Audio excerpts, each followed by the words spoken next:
যতই বয়স বাড়তে থাকে ততই কাছের মানুষগুলো পর হতে থাকে, শুধু আপন হতে থাকে দায়িত্বগুলো। কিছু কিছু পাতা আছে হালকা বাতাসে পড়ে যায়, কিছু কিছু ফুল আছে একটু গরমেই শুকিয়ে যায়, আর কিছু মানুষ থাকে যারা একটু অভিমানে ভুলে যায়। আপনি কাউকে কষ্ট দিয়েছেন বা কাঁদিয়েছেন, তবে অপেক্ষা করুন, আপনিও ঠিক ততটাই কষ্ট পাবেন, ততটাই কাঁদবেন। কিছু কিছু মানুষ অতিথি পাখির মতো নির্দিষ্ট একটা সময় নিয়ে আসে, সেই সময়টুকুতেই জীবনটা রাঙিয়ে দিয়ে যায়, যা কোনো দিন ভোলার নয়। ওরা তো ওদের স্বার্থের জন্য আসে, সেই সময়টুকু চলে গেলেই ওরাও চলে যায়।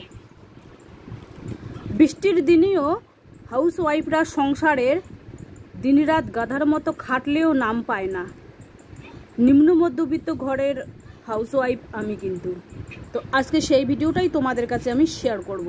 Welcome back to my channel. আসসালামু আলাইকুম। তোমরা সবাই কেমন আছো? আমি আশা করি তোমরা সবাই খুব ভালো আছো। আলহামদুলিল্লাহ আমিও ভালো আছি, বিন্দাস আছি, এবং আর আমার অল ফ্যামিলি ভালো আছে। তো দেখুন, আজকে চায়ের কাপ হাতে নিয়েছি, ফার্স্ট চা বিস্কুট খেয়ে নিলাম। তো মেহমান এসেছে বাসায়, সব মেহমানকে তোমাদের দেখাতে পারিনি, আর পারবো না। তো সেই জন্য মেহমানের জন্য সকাল সকাল দুধ চা করে নিলাম। তোমরা তো জানোই আমি লাল চা খাই, আর যদি ফাঁকে ফাঁকে মাঝে সাঝে কোনো আত্মীয় স্বজন আসে তাহলে তো দুধ চা হয়। তো এবার আমি বিছানাটা গুছিয়ে গাছিয়ে নেব। আজকে কিন্তু সকাল থেকে কাল রাত থেকে প্রচুর পরিমাণে মুষলধারা বৃষ্টি হচ্ছে। তবুও জানো, আমাদের হাউস ওয়াইফদের কোনো দিনও ছুটি নেই, কারণ বৃষ্টি হোক আর কি হোক, সংসারের কাজ তো করতেই হবে। ওই গাধার মতো খাটুনি তো করতেই হবে, বৃষ্টিতে ভিজে হলেও করতে হবে। আমি তো বৃষ্টিতে ভিজে বাসন টাসন ধুয়ে নিয়েছি, আবার মুরগিদের খাবারও দিয়েছি, গোসলও সেরে নিয়েছি, নিচের বাড়িটাও ঝাড়ু দিয়ে নিয়েছি, তারপরে উপরে এসেছি। সমস্ত বাসি কাজ কিন্তু আমি বৃষ্টিতে ভিজে করেছি, কিন্তু ক্যামেরা করার মতো লোক ছিল না কেউ, সেই জন্য ক্যামেরাটা হয়নি। যদি আমার ক্যামেরা করার মতো লোক থাকতো তাহলে কিন্তু আমি সব ধরনের ভিডিও তোমাদের কাছে শেয়ার করতাম। তো সেই কারণেই আর কি হয় না, আর যতটুকুই কাজ তোমাদের কাছে শেয়ার করতে পারি সংসারে ততটুকুই আর কি করব। তো আজকে মানে কালকে রাতে এসেছে মেহমান, মেশিন নিয়ে এসেছে হাজব্যান্ড, যেগুলো কাজ করে সেই কাজের জন্য আর কি। তার বন্ধু এসেছে আর হাজব্যান্ডও এসেছে বাসায়। তো এবার আমি কয়েকটা কাপড় গুছিয়ে নেব, গুছিয়ে নিয়ে তারপরে বাদবাকি কাজগুলো তোমাদের কাছে আমি শেয়ার করব। তো এই যে দেখুন, রান্না তো আছেই, রান্না তো করতে হবে। আজকে কিন্তু সকালবেলা গোলা রুটি বানিয়ে ছেলেকে খাইয়ে টিউশনে পাঠিয়ে দিয়েছি, আর মেহমান তো গোলা রুটি খাবে না, সেই জন্য মেহমানদের জন্য বিস্কিট। তারপরে এই যে দেখুন, নটকো নিয়ে এসেছে। কে নিয়ে এসেছে নটকো জানেন? আমার শ্বশুরমশাই নটকো নিয়ে এসেছে, কালকে বিকেলে নিয়ে এসেছে, তো ওইগুলোই আছে। আর এই যে দেখুন, মানে এগুলি কিন্তু তাজা ফুল গাছ, কী যেন নাম, মানি প্লান্ট, হ্যাঁ বলেই যাই বারবার নামটা। তো আমার বাসায় আর কি আমি একজনের প্রিয় মানুষের কাছ থেকে নিয়ে এসেছি, তো বাসায় আর কি মাটির তলায় পুঁতে রেখেছি। ওখান থেকে 3-4টে ডাল মেয়ে এনে কেটে এনে রেখেছে, সে তো সেই ডালই আর কি।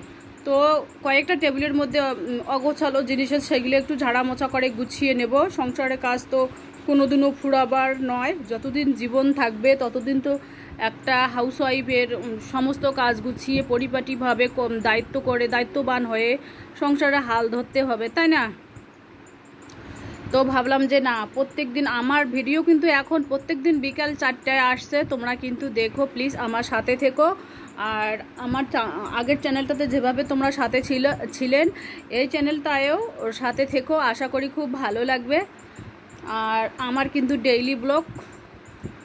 আর এই যে দেখুন, এবার আমি কাঠের আলমারিটা মুছে নেব। আমার কাঠের আলমারিটা কিন্তু প্রত্যেক দিনে আমি মোছামুছি করি, যেহেতু হাউসওয়াইফদের এই সমস্ত কাজ তো করতে হবে, তাই না? আমাদের এই সমস্ত কাজ শিখিয়ে দিতে হয় না। কারণ আরেকটা কথা তোমাদের বলছি, যেদিন দেখবা মাথায় তেল দিয়েছো, শরীর খুব অসুস্থ, পুরানা নাইটি পরে আছো বাসায়, আর ঘর অগোছালো, সেই দিন কিন্তু মেহমান আসবে, দূরের থেকে হোক পাশের থেকে হোক, সেই দিন 2-4টে মেহমান আসেই। যেদিন তুমি একেবারে ভালো থাকো, চাঙ্গা মনে থাকো, ভালো কাপড় চোপড় পরে থাকো, শ্যাম্পু মাথায় দিয়ে থাকো, সেই দিন কোনো আত্মীয় মেহমানের দেখা পাবে না। এটাই আর কি আমি অনেকবার প্রমাণ করেছি। তো ভালোই লাগে না। তখন বলি কি এই রে কি অবস্থায় আছি, কোন মেহমান আসলো, মানে কেমন যেন নিজেকে একটা লাগে আর কি। তো জানি না এরকম হয় কেন, কার ক্ষেত্রে কি সেটা জানি না, কিন্তু আমার ক্ষেত্রে এইরকমই হয় আর কি।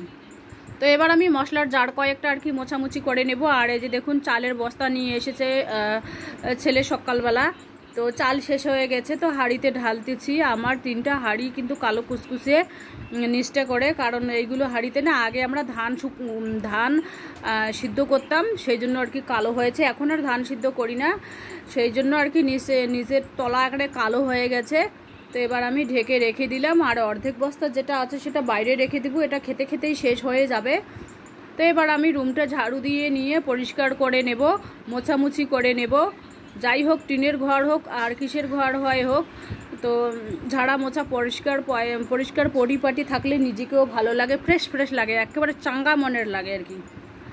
তো আর ঘর যদি অগোছালো থাকে নিজেকে যেন কেমন লাগে যে এই রে কোন বা আত্মীয় এসে গেল, এই রে কোন কে জানে এসে গেল, এসে যদি দেখে যে এরকম এলোমেলো ঘর দুয়ার অগোছালো, তো বলবে যে এই বউটাই মনে হয় অগোছালো, একটা নিজেকে কেমন লাগে না। সেই জন্য আর কি সমস্ত কাজ গুছিয়ে পরিপাটিভাবে করো, টিনের ঘর হোক আর কিসের ঘর হয় হোক, তো ভালোই লাগবে, নিজেকেও ভালো লাগে।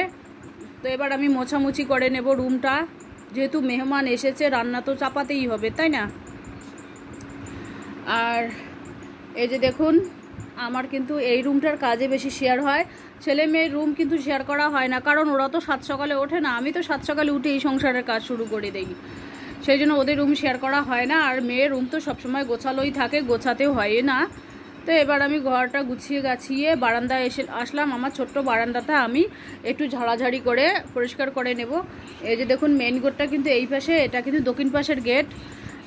এই গেট দিয়ে কিন্তু অনেক ধুলোবালি আসে, মানে জালসি হয়েছে কয়েকদিন থেকে, জালসি ঝাড়ানো নেই, কারণ কয়েকদিন থেকে ঝাড়ু দিয়ে আর কি ঝেড়ে নিচ্ছে উপরটা করে। তো আজকে ভাবলাম যে না একটু জালসিগুলো ঝেড়ে নেই, যদি কোনো মেহমান আসে জালসিগুলো দেখলে কি বলবে যে এই রে কী রকম নোংরা বউ। সেই জন্য আমি আর কি আমার নিজের কাজগুলো এভাবেই করে থাকি।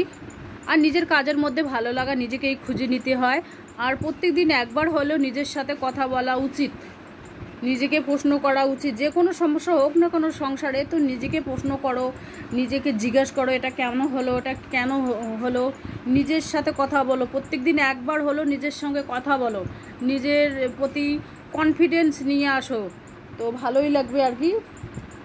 মানুষের সাথে সব সময় অযথা বকবক করার থেকে নিজেকে সব সময় প্রশ্ন করো। হ্যাঁ, মানুষ যখন আসবে, যে তোমার দেখা করতে তোমার বাসায় আসবে, তার সঙ্গে তো আলাপ সালাপ করতে হবে, তাকে পান সুপারি হোক চা হোক যতটুকু সম্মান করার লাগে ততটুকু তো করতেই হবে, তাই না। কিন্তু বিনা কারণে কারো বাড়ি দিনে 3বার 4বার যাওয়া আমার কিন্তু অভ্যাস নেই বাপু, কারণ আমি বাসায় থাকি, যে আমাকে নিজের ভাববে সে আমার বাসায় নিজে আসবে, এসে আমার সাথে দেখা করবে, আমার সাথে গল্প গুজব করবে, খুবই ভালো লাগবে। কিন্তু আলহামদুলিল্লাহ আমি টাইম পাই না, সেই জন্য কারো বাড়ি দরকার হলে যাই, বিনা দরকারে আমি কিন্তু যাই না। তো আমার বাসায় যখন আমার সাথে কেউ দেখা করতে আসে আমাকে খুবই ভালো লাগে, অনেকক্ষণ গল্প গুজব করার পর যখন ভালো লাগে, তো একটু দেরি করলেই পান সুপারি, আর একটু দেরি করলে চা বিস্কিট। আর ওই মেহমানদের তো আমি তোমাদের সামনে দেখাবো না, কারণ নিজের আশেপাশের লোক আত্মীয় স্বজনকে আমি ক্যামেরার সামনে কোনো দিনই তুলবো না, যতটুকু আপ্যায়ন করা হয় ততটুকুই করি। আর যদি একটু দেরি করে কোনো নিয়ারেস্ট লোক, তো ভাত খাওয়ার টাইমই হোক আর টাইমই হোক ভাত খেতে দেই, এরকম আর কি। আমি কিন্তু প্রত্যেক দিনই আমি যেটা চাল রান্না করি তার থেকে 1 গ্লাস হোক 8 গ্লাস হোক বেশি করেই দেই ভাতের মধ্যে, কারণ যেহেতু আমার বাসায় 1-2টো মেহমান তো আসবেই, খাবেই। তো ভাবছি যে আমার নিজের জন্য যদি রান্না করি তো আমাদের কম পড়ে যাবে, সেই জন্য তার থেকে আমি 8 গ্লাস হোক 1 গ্লাস হোক চাল বেশি করে দিই, নিজের বুদ্ধি খাটিয়ে সংসারে যেভাবে চলতে হয় সেভাবেই আর কি আমি চলি। তো এবার আমি দোকানে চলে আসলাম, দোকানের কাজগুলো তো গোছাতে হবে, তাই না। তো দোকানটা ঝাড়া মোছা করে নেব, আর ঝাড়ু দিচ্ছি এবার, কারণ পরে পরিষ্কার হলো নিজের কাছে, আর মেয়েরও পরীক্ষা চলছে, তো তাড়াতাড়ি আবার রান্না করতে হবে, মেয়ে খেয়ে কলেজে চলে যাবে। আর ছেলে তো স্কুল বন্ধ, ছেলের স্কুলে কার যেন পরীক্ষা হচ্ছে কোন ক্লাসের, সেই জন্য ও স্কুলে যাবে না। তো এবার আমি মেশিনগুলো একটু মোছামুছি করে নেব, আর টেবিলটাও আর কি মোছামুছি করে নেব। দোকানের কাজগুলো তোমাদের প্রত্যেক দিনই দেখানো সম্ভব হয় না, যেহেতু প্রচুর পরিমাণে গরম। আর একটু গরম কমেছে, তা কারণ বৃষ্টি হচ্ছে। এই যে দেখুন দোকানের সামনে কত সুন্দর বৃষ্টি হচ্ছে, বৃষ্টির যা চেহারা দেখে খুবই ভালো লাগতেছে। আর এই বৃষ্টি দেখলে মন একেবারে ফুরফুরে তাজা চাঙ্গা হয়ে যায়, তাই না? সবুজ সবুজ পাতা গজিয়েছে। আর রান্না করেছি আজকে কি জানো, মাছ করেছি আর কি, আলু দিয়ে মাছের ঝোল করেছি, আর কিচ্ছু করিনি। মেহমান এসেছে, মেহমান ওই বেগুনের চপ বসিয়ে দিয়েছি। তো এই রান্না করা ভিডিও তোমাদের কাছে শেয়ার করা সম্ভব হয়নি। মেহমানের সাথে কথা বলবো না, তোমাদের কাছে রান্না করা শেয়ার করব, সেই জন্য রান্না করাটা শেয়ার করতে পারিনি। আর বেগুনের চপটাও দেখাতে পারিনি, কারণ ওখানে হচ্ছে আর কি। আর মেহমানের সামনে অত তো ভিডিও করা সম্ভব না, তাই না? বুঝতেই তো পাচ্ছেন। সেই জন্য আর কি যতটুকু পাচ্ছি ততটুকু শেয়ার করলাম। তো চলো আজকের ভিডিও এ পর্যন্তই। টাটা, আল্লাহ হাফেজ।